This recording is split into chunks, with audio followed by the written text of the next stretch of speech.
So my voice is getting marginally better at this point, although someone commented on one of my videos that the last time I sounded like this was back when I filmed the Witcher review a year ago, so it must be a seasonal thing. That review was May 25th, 2021, so honestly, the level of detail and attention, I appreciate you. Hey, I'm Alex Radcliffe from BoardGameCo, and let's go ahead and dive into news and week in review. But first, a word from our sponsor, Gamefound. Over on Gamefound, you can check out the Castle of Burgundy with roughly 10,000 backers already, over $1 million raised. This is bringing back Castle of Burgundy for the third time. Probably not the final time, but for the third time, bringing you a deluxe, incredible edition of the game, new artwork, new components, a new expansion, the Vineyards expansion, miniatures if you want them, pledges without miniatures if you don't want them. Go ahead and check that out over on Gamefound. I'll throw a link down below. Make sure to use that link because then they know I sent you and then I get credit. I don't actually get credit, but they think I'm important, and that matters in its own special, magical way. With that, let's go ahead and dive into the week in news and week in review. Starting off with the bat with some news, some basic news stuff. Starting with BoardGameCoffee. In general, a lot of my new stuff tends to be shoutouts to the channels because I like shouting out to the channels. But BoardGameCoffee had a preview for Batman Everybody Lies from Portal Games. It's really worth watching. And if you don't want to watch it, watch like the first 3 minutes and then the last minute. Totally worth watching. It is absolutely hilarious. BoardGameCoffee in general tends to do a lot of skit comedy in their videos, but they've been focusing a lot of other things recently, and this is one of their funnier videos in a while. They really lean into it. Mark, Maya, his wife Brittany, they really did a phenomenal job. They have a son now, by the way. They have a son, so that doesn't make them a better content creator. Just worth mentioning it. But either way, that's BoardGameCoffee with Everybody Lies. Links, as always, to everything I talk about in the description down below. Then from there we have over on Steam, let me just drag this window a bit, there we go. Over on Steam we have Roleplayer. Roleplayer came to Steam, so if you want a digital version of Roleplayer, that's now available. Only 10 reviews, but that's nothing to do with the game. That's because it just came out. So if you want to check out Roleplayer, I don't know if they have the expansions yet. It does not look like they do because they're usually listed over there. So potentially no expansions yet. It's an early access game, $15. That's for Roleplayer if you wanted to get your hands on that game. From there we have, excuse any coughs on the way. I'm feeling better, but there's still stuff here. Sniper Elite, the board game. Gameplay over on Quackalope. I highly recommend checking this out. This or Castle of Burgundy, basically Quackalope in general, is experimenting with some kind of tabletop adjacent content. Also, by the way, throwback to like a year and a half, 2 years ago, when I asked him if he'd ever do that in a video, which I can find the video, I'll try to find it, but in a video I asked him if he'd ever do it, and he's like, no, I'll never do that. And now here he is experimenting with tabletop adjacent content, a tabletop with Will Wheaton, although this is tabletop without Will Wheaton, although he's calling it past 2 a.m. with Quack & Co. Although with Quackalope, with Quack & Co., don't really know. Past 2 a.m., basically, it's the name of the series in which he's doing very, very highly edited videos, multiple camera angles, interviews, shots, conversations. I can't believe I just did that. Oh my gosh, he found me. Stuff like that in the videos. Highly entertaining. I literally played Sniper Elite for an hour and a half with him, and then the next morning I watched, or 2 days later, whatever it was, I watched that same gameplay the entire way through because, I mean, I was in it, but it was fun to watch. Very, very high quality content. I highly recommend checking it out. He did another one for Castle of Burgundy, and it looks like gameplays over on Quackalope are trending in that direction in general. I will say I recommend Sniper Elite over Castle Burgundy, not because I was in it. In fact, I prefer Castle Burgundy as a game, but just thematically speaking, I think Sniper Elite translates into a more thematic experience for this kind of conversation. Castle Burgundy is a little drier as an experience. Great game, but a little less interesting for this kind of conversation. Still highly entertaining, but if you want to start with one, start with Sniper Elite. Additionally, it's worth mentioning this content, I mean, keep in mind, Tabletop with Will Wheaton had a $30,000 budget per episode or something like that. It was really expensive. They had a lot of money per episode, and they still couldn't cut it. They still could not make it work as a viable construct. These things take a lot of time and effort to do right. No, it's not the quality of Tabletop with Will Wheaton because it doesn't have remotely the budget. You know what the budget is? Nothing. The budget is a belief in the fact that there's a demand for this kind of content and that if he makes it, they will come. All that stuff. Which means, check out his Patreon. In general, if the numbers don't support this, the numbers could be views, the numbers could be Patreon. If the numbers don't support this, I don't see how he keeps this up forever. It doesn't make sense. If you want to see this kind of content continue, I do highly recommend being a Patreon, subscribing, all those things, telling him you like it, even just commenting, hey, we love this content. even that helps a little bit because it tells him there's a demand, and that incentivizes the algorithm, incentivizes him. All good things if you like it. I'm just telling you, like, there's like 20 hours per video of editing time to do this. Multiple camera angles, interviews, all those things. Highly recommend it. From there we have Marvel Snap. Disable my ad blocker. No.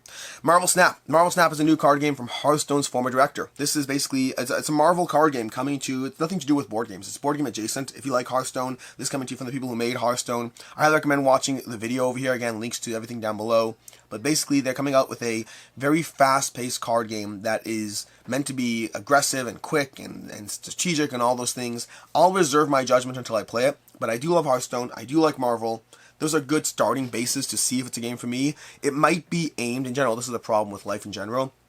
Sometimes things are aimed at a larger, wider audience, which also can mean a less strategically motivated audience. A more casual, hey, let me grab this game and hope it gets addictive really quickly, but there's no real strategy because that would turn me off in the first few minutes.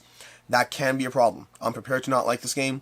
I'm also prepared to like it. Ultimately, we'll see. It's Marvel Snap. Cute little characters. Animations look phenomenal. I'll be keeping my eye peeled for this one. Next up from there, we have my keyboard popping up. We have Board Game Spotlight. This is nothing to do with Board Game Spotlight. It's just a post in Board Game Spotlight, also in Board Game Revolution, coming from Josh Wilgus, who works for Chip Theory Games. This is more of a public kind of, this is not a shaming conversation. This is over here, what you see on the screen, is a picture of a game with a little dent.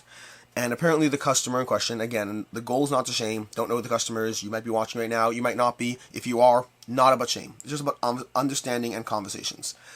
The customer is giving Chip Theory Games a hard time about the fact that they want their expensive, reasonably expensive game, they want it to come in perfect condition. And it doesn't. It has a ding. They offered him a credit, a $15 credit, whatever it is, towards future purchases or something like that, whatever it is. He wants a new box. This post is a conversation around just the costs of shipping and trying to be understanding of the publisher's side. Practically speaking, they cannot guarantee that games will come in perfect condition. They just can't. It's the reality of shipping. And you're saying, well, I paid $150, and sometimes you pay more. Sometimes you buy something and you pay $400, and you pay a ton of money for something. And then it really sucks when it doesn't come in perfect condition. And I get it. They get it. You get it. We all get it. But understand that the margins for publishers in these industries are not as large as you think they are. We are again and again seeing people close down their shop after having tons of campaigns. We're seeing $2 million campaigns having to ask for more money after giving up their own money on top of things. The margins are not what you think they are. I'm not saying don't complain. I'm not saying any of those things. And they're very clear. There's a difference between a fully damaged box versus a small nick on it. Just try to be mindful. Try to have empathy for the person on the other end of the side, on the other end of the conversation. Treat others as you want to be treated. And some of you will be like, well, yeah, treat others as you want to be treated. I pay $150 for a game. Give me the game in good condition. Understand how much it costs to run a company, to pay for that game, to do all those things. Trust me, they want to give you a game in perfect condition. It's not about that.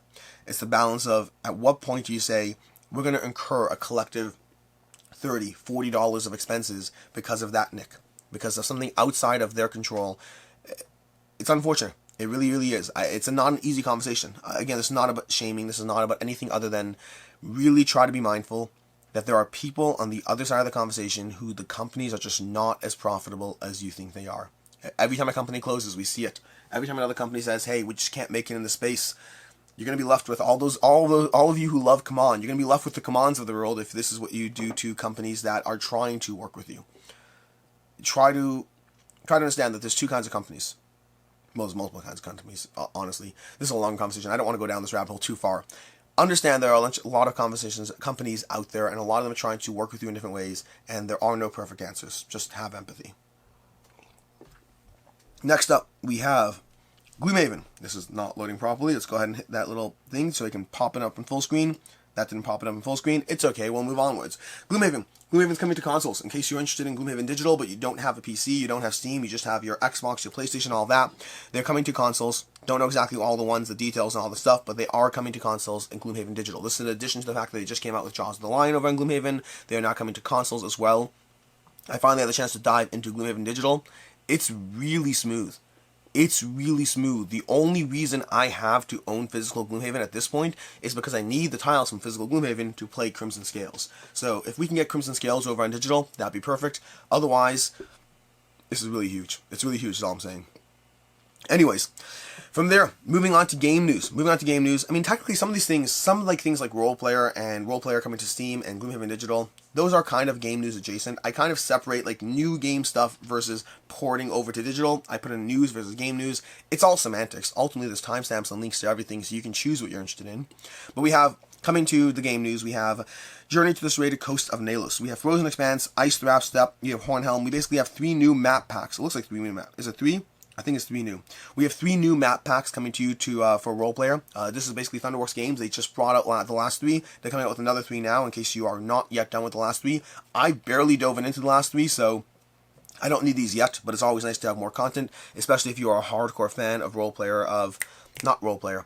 Cartographers. Then we have Catan Expansion Seafarers and Cities and Knights. Basically, the giant deluxe $400 version of Catan 3D. They're coming out with an expansion to it. Cities and Knights and Seafarers, again, $400. $400 is technically the MSRP. In-store will be cheaper, but if you wanted your deluxe over-the-top version of Catan, and I'll link to a video that shows you a lot more, but if you wanted your over-the-top version of hand-painted Catan, deluxe everything, if you wanted to play Seafarers and Cities and Knights, which of course you would, why would you not? It's now coming to 3D. Honestly, this is the first time I'm tempted it. The base game was never a question, because I'm not going to play just the base game anyway, but now I'm kind of tempted. Although you're looking at a collective $800, although if you wait for it to be on sale, maybe only $400 or $500 for everything, I think I'll still pass. Catan's good. I like Catan. It's a solid game, and Catan will be better with deluxe components. In my opinion, games are better when you deluxify the components, as long as you don't make the deluxification a barrier to getting it played. That's the balance. You have to make sure it's just as easy as a table. But listen, it's not that good. It's not $400 or $500 good, at least not for me. But there will be an audience for it. We have Starship Captains. This was larger when I opened it before. Either way, Starship Captains coming from CGE. CGE is bringing you Starship Catan. Jeez, that's the problem with following it. Starship Captains from Peter Hofgaard, I believe. I'm not sure if he's a first-time designer or not. I don't know. I don't recognize the name. But Starship Captains from CGE. No, this is not Galaxy Trucker. Yes, it's space-themed. No, I don't know anything else about the game. That's what the links are for. We have Floe coming to you from Pika Games, which is an offshoot family-friendly version of Fantasia Games. Basically, the same company that does Fantasia Games, Endless Winter, and coming up to you, Endless Mind, something like that. No, Unconscious Mind, whatever the follow-up game is. But they started a family-friendly company called Pika, and their first game is going to be Floe. Don't know anything about it yet. Very excited for it, although we'll see. We'll see what happens. From there, we have Holy Grail Games coming to you with Copan Dying City. This is coming to you. This is going to be the next crowdfunding project. They've just been showing it at UKGE. Take on one of the roles of the ruling families of Copan and work to secure a legacy as the Mayas city's dark destiny looms. Very intrigued, very excited. I just love the encyclopedia from them. Although one of the tricky parts is always that, to me, like, I assume they'll send me Copan Dying City to cover. Why wouldn't they? I just covered Encyclopedia, and I love that game. I'm sure I sent a lot of people their way. It's never a guarantee that I'm going to like the next game, though, which is always, like, a tricky situation. This is true of Pika as well, of Floe from Endless Winter, from Fantasia Games. I love Endless Winter. Doesn't mean I'll love the next games. In general, I always find there's this little degree of mental stress of when I love a game from a company, and they send me the next game, I'm like, I didn't say I'm going to love all your games. I really love that one. They can't all be 5s. That one's a 5. That one's a 4. That one I'd rather not cover. It happens. And so it's always an interesting balance. Not really an issue. I mean, ultimately, I'll play it. And I mean, if they send it to me, I'll play it. And then I'll report back and either review it or not review it. Most of the time, I'm reviewing it. I very rarely actually turn down coverage of things. Usually, I'm like, of course, I'll review it. And then it ends up being somewhere between a 3 and a 5 in general. But there are times where I'm like, I know I loved your last game, but this one did not work for me at all. I haven't played this game or Floe or Unconscious Mind, so this is just all conjecture. Next up, we have Mutant Genesis. X-Men comes to Marvel Champions, which is great because I always like more content for the game that I'm not playing the content I already have. One day. Maybe I will soon. You see, I'm starting to do more Twitch streaming now. When I say starting to do more Twitch streaming, I mean I've done 1 Twitch stream so far, but we'll get to do more soon. I'm really leaning... One thing I've been doing this week a lot is gathering the various equipment I need to do actual, just physical gaming, not just Gloomhaven, because I know I'm doing Gloomhaven, Gloomhaven Digital with Professor Meg on Twitch Tuesday nights, 8:30, but then also... I will probably be leaning into more streaming as well, just in general, when I'm sitting down playing a game. Now that I'm home alone a lot, there's no reason not to stream it at the same time. So I might be going, and also it forces me to play campaign games. We'll talk about it more. Some of these games that I'm diving into, that campaign games that I really want to play more of, we'll see. So I'm diving more into Twitch stuff, which means also there might be an excuse to start playing Marvel Champions. I'm using Twitch as an excuse to force myself to play the games I already know I love. It's fun. It's fun. Anyways, we have Keydom's Dragons. This is coming to you from Richard Breeze. Keydom's Dragons is a re-theme of Aladdin's Dragons. Really solid game, by the way. Aladdin's Dragons is actually similar to Lockup from Thunderworks Games, so we've come back to Cartographers now. But Keydom's Dragons, they have overlap. They're not the same game. They have overlap. But Keydom's Dragons is a re-theme of Aladdin's Dragons into the Key universe. Fun fact, did you know that I believe Keydom was the original title? Keydom is the first game, I believe, that actually had worker placement as a mechanic. 1998, I think, if I'm not mistaken. I could be 1998, I believe, but that was one of the first games to have worker placement as a mechanic, which to me is just crazy, because to me worker placement just exists. Obviously it doesn't, someone had to create it, but yeah, that's that. And then we have a bunch of links over here from Cleopatra, but the one I'm interested in here is War of the Ring, the card game. Basically, War of the Ring. They come out with a card game version. I'm sure it'll be tolerable at best. That's what I assume. I mean, they're taking the War of the Ring and they're making it into a card game. I don't see how it could be amazing. It'll be tolerable. Solidly tolerable, I'm sure. And then we have an expansion for Disney Sorcerer's Arena Epic Alliance's Turning the Tide. Basically, this was just announced from the OP. They already just came out with it. I'll have coverage on it soon. But they're coming out with Sorcerer's Arena, the expansion to it. So introducing 3 new characters already. It looks like we're going to have Moana, we're going to have Stitch, and we're going to have that pirate guy, whose name I don't remember. Who is he? Who is he? I know him. I recognize that pirate captain, Davy Jones, but what's he from? Is it just from, what's it called? That game? I mean, that movie? Is it just from Jack Sparrow, Pirates of the Caribbean? Maybe. Either way, we have 3 characters for the Turning the Tide expansion to Sorcerer's Arena. And then lastly, we have the topic of the week. So, let's go ahead and dive into the topic of the week. This one is about game reviewers are corrupt. YouTube game reviewers are corrupt. This is an older video. For context, let me just give me a second to take a little sip here and take a little breather.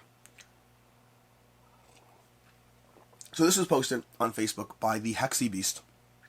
Great channel. You should subscribe to him. This is a video talking about video games. Let me go ahead and close this up. Let me just close this up because we'll have a link to this down below. And I might be linking to this in every video going forward. I might be. Or every time a publisher sends me a game going forward. We'll see. Basically, here's the situation. Okay? It's an older video, and it's not a new conversation. It never is. This is an ongoing conversation about corruption, about bias, about all those things. The conversation will never end because it's a conversation that doesn't have a good solution, as he talks about in that video. He first talks about the problem, then he proceeds to talk about 4 solutions that just aren't ever going to happen, and then he proceeds to offer a solution that still will never happen. No, the last solution is kind of the biggest. The last solution is the only one worth paying attention to. So, it's an ongoing problem with no real solution because all the solutions I can think of live in utopia. They're just things that I just don't imagine exist. I don't imagine exist. But anyways, the solutions here are the problem. Here's the problem. The problem is this bias. There's inherent bias in the space. Now, he's talking about the video game space, which has a lot more money in it, but just because you lower the amount of money doesn't mean there's no bias. It just means the bias is smaller. There's tons of money being a YouTube video game content creator. Tons of money. Comparatively speaking, at least to board games where the audiences are much smaller. You could have 500,000 subs and you're considered to be a small video game content creator. You could have 50,000 subs and you're considered to be a huge board game content creator. So the margins are totally different in the industries, but the concept is the same.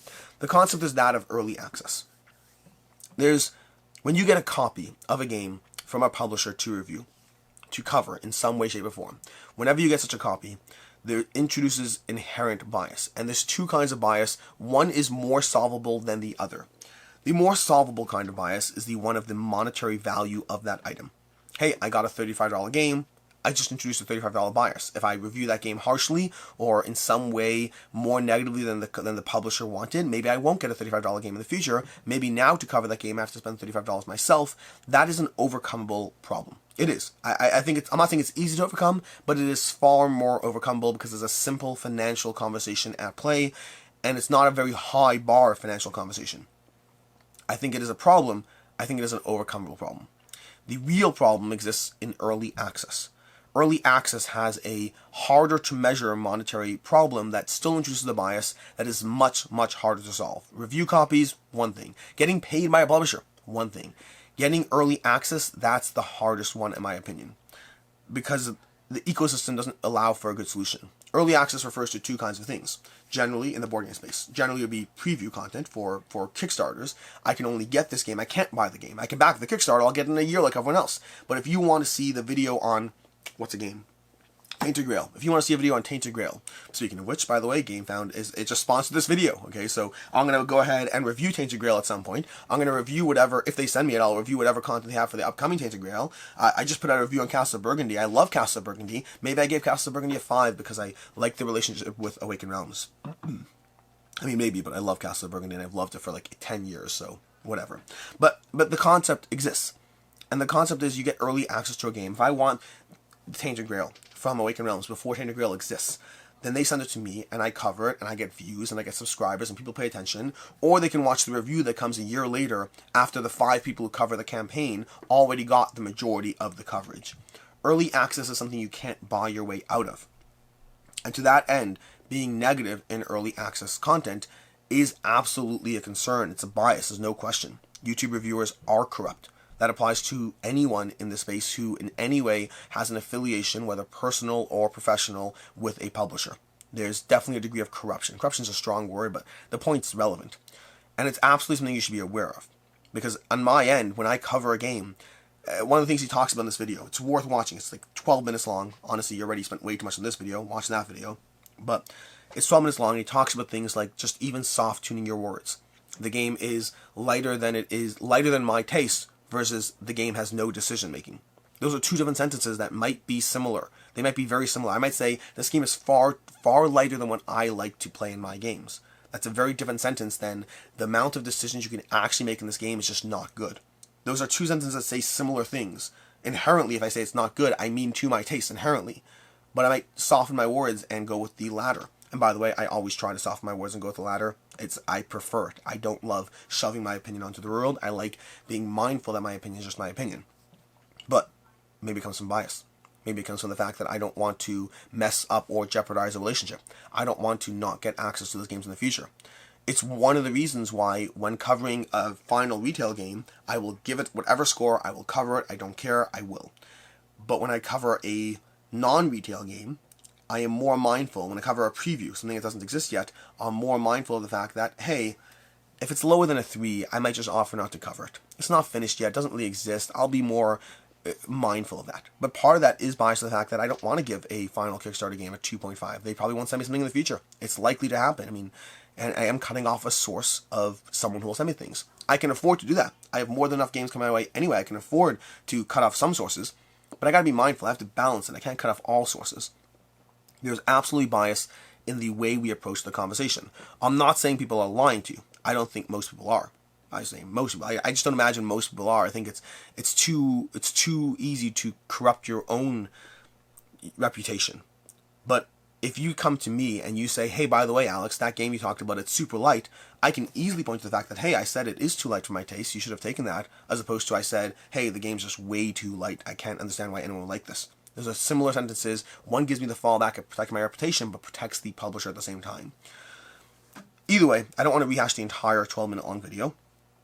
But he goes into those things, and he talks about them. The other form of early access, by the way, is, like, for instance, when Stonemaier sends out a final game, that the game is final, but you're getting it, weeks before it enters distribution, so you have early access to the game, even though it's not a Kickstarter. Other people will get it a month from now, or 2 weeks from now, but you have the early rotation.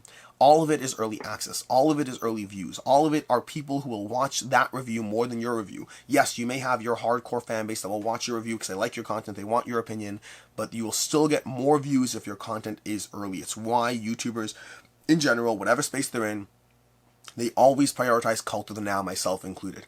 I love lots of older games. When you watch my top 100, the amount of older games in my top 100 is staggering.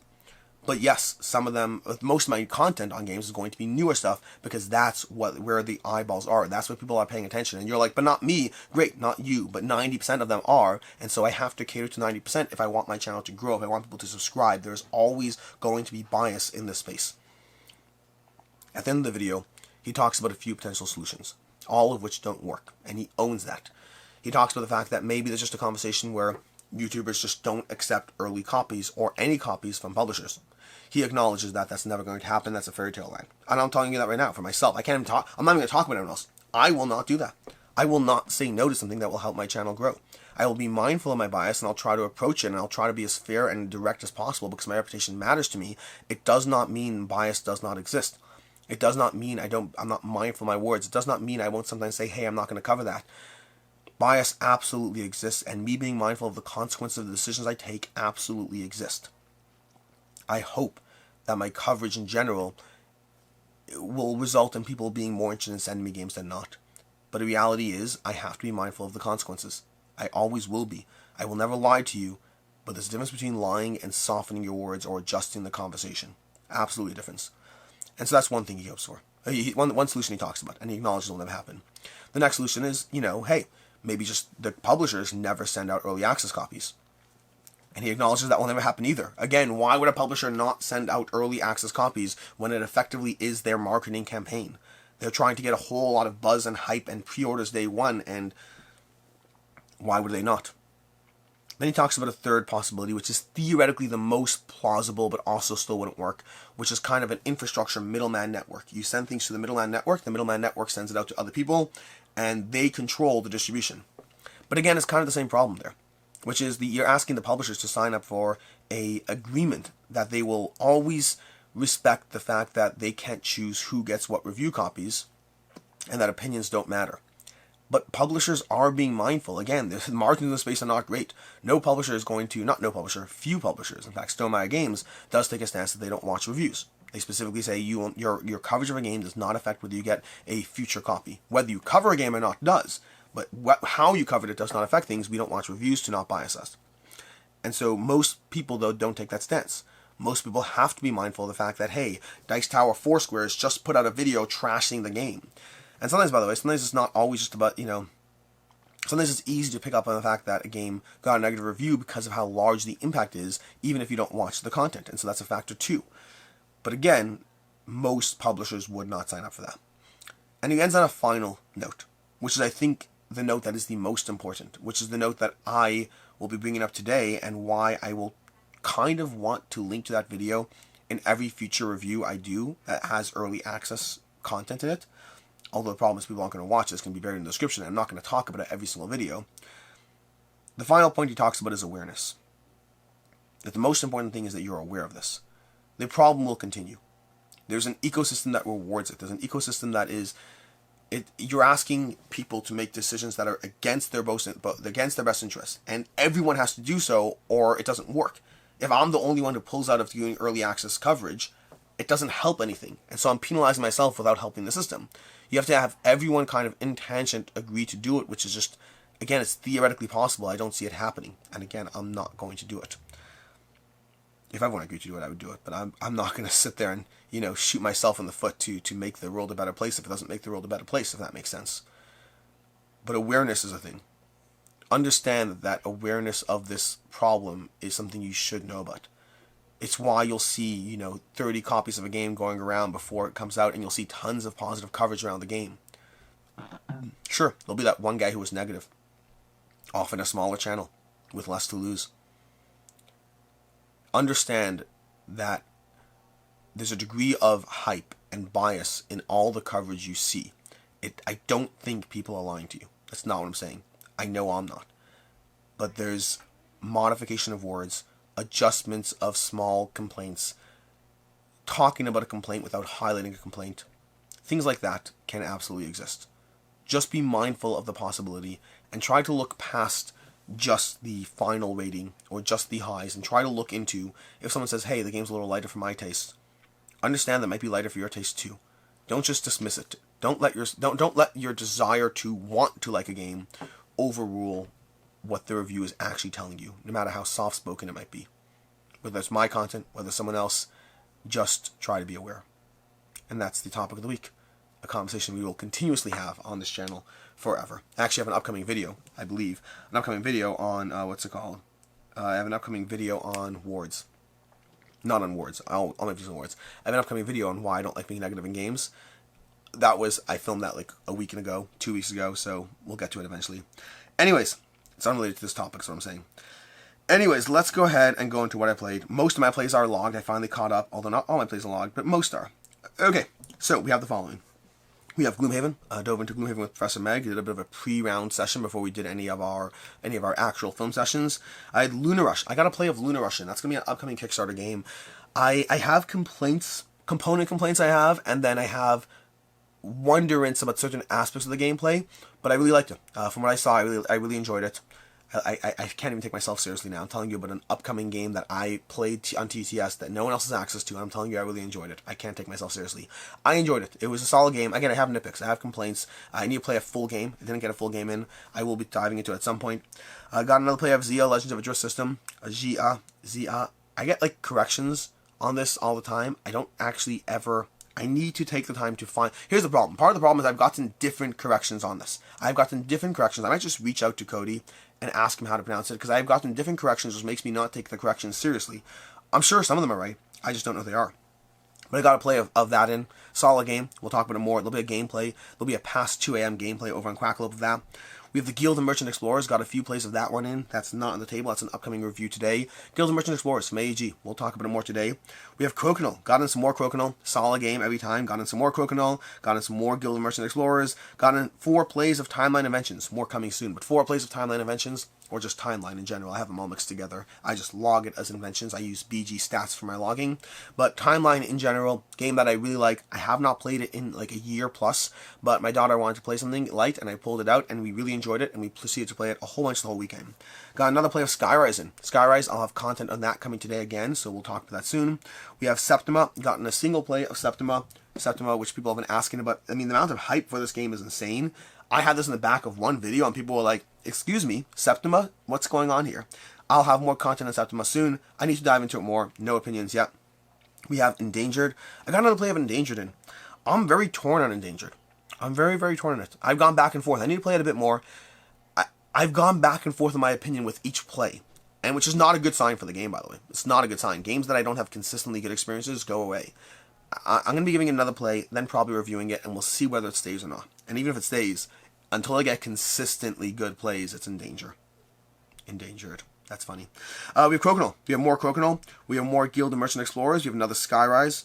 We have more Crokinole. We have Airland and Sea. Airland and Sea is always fun. I dove into the Critters version. Really like that one. We have Paris. Again, I like Paris. Every time I play it, lots of fun. Notre Dame.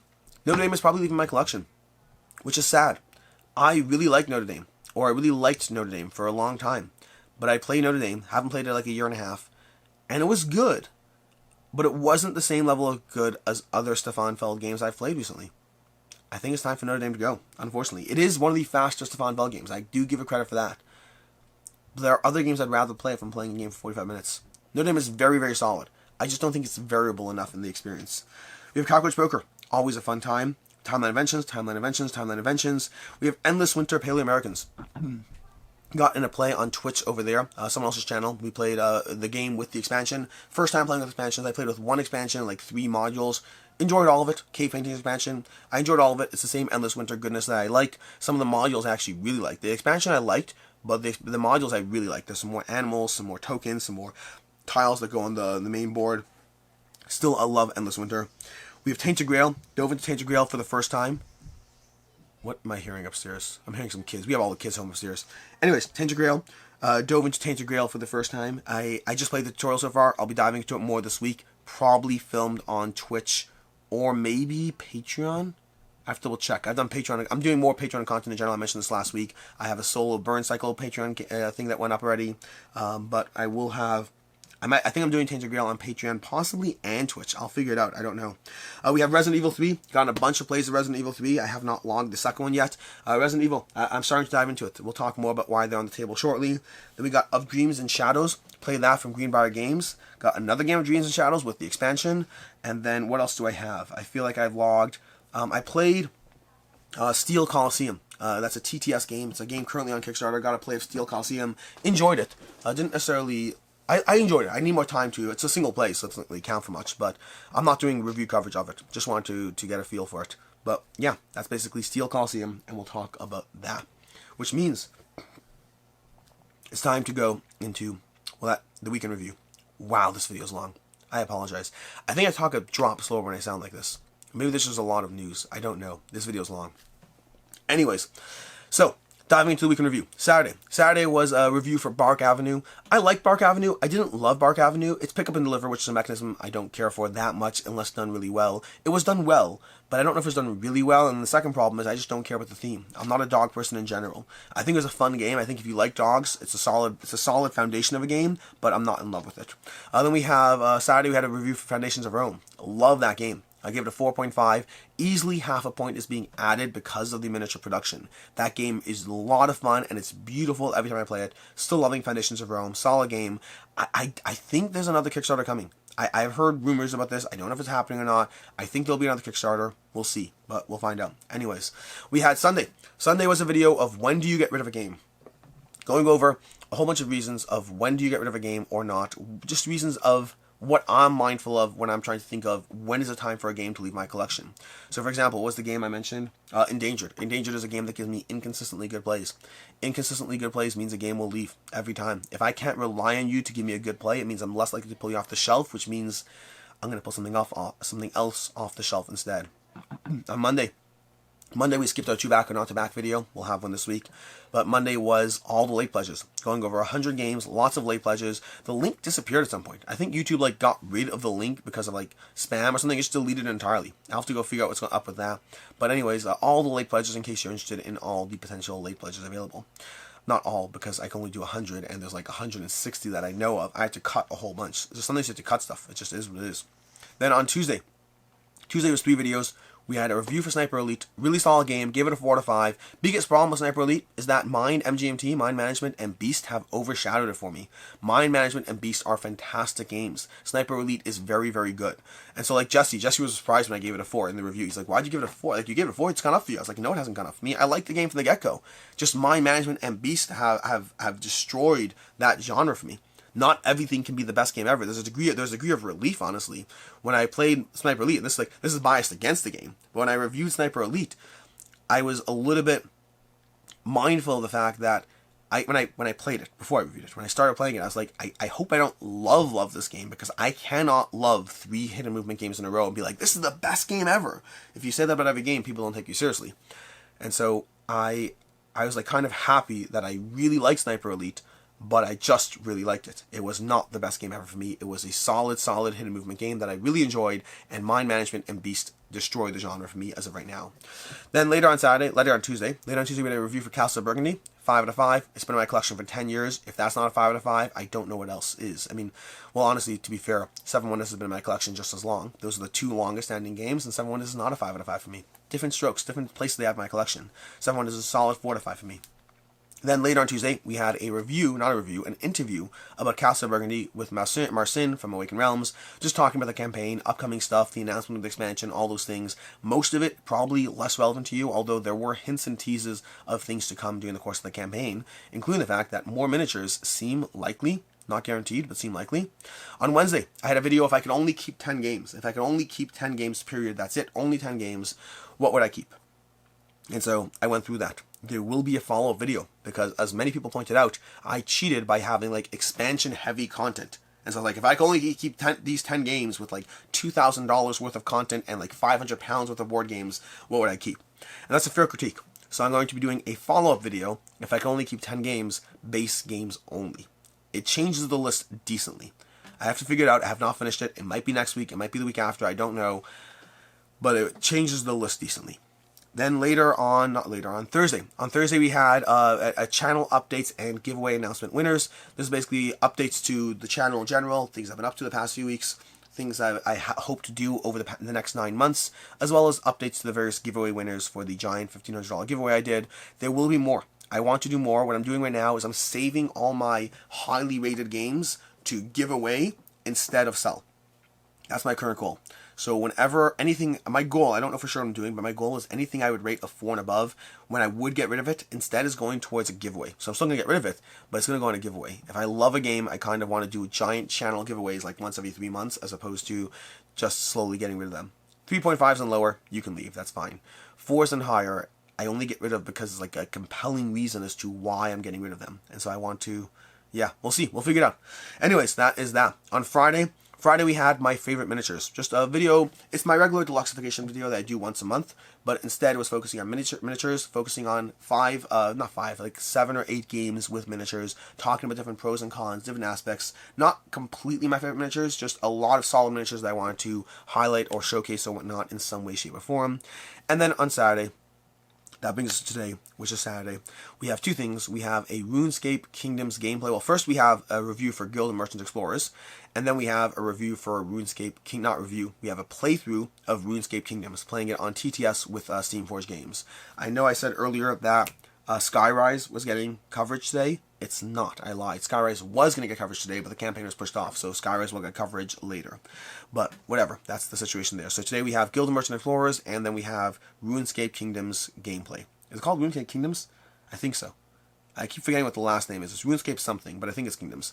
Next week we have the following. We have a few things. We're going to have a 2-back and on-to-back on Monday. I might have, if I can only keep 10 games, base game edition. I might, if I have it ready or not. I already have like 5 or 6 picked out. I need to figure out the full list and which ones from the first list carry over.